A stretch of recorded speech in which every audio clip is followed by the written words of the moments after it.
So, what are you looking for in a spouse? I don't know, I guess I kind of want someone like my mom. Oh, that's sweet. Yeah, my mom is the best. She takes care of me, she cooks for me, she cleans up for me, she even washes me up after I go potty. Okay, that's a bit strange.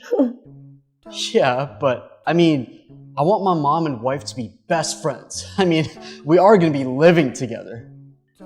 You don't want to have your own place?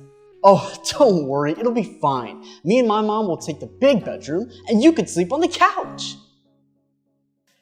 It sounds like you want to marry your mom. Oh, I can't do that.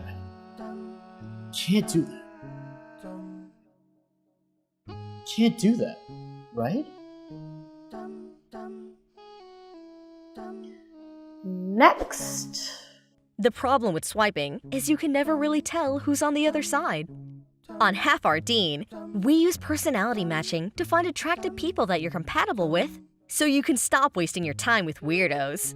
Get your free 10-day trial right now at halfourdean.com/trial.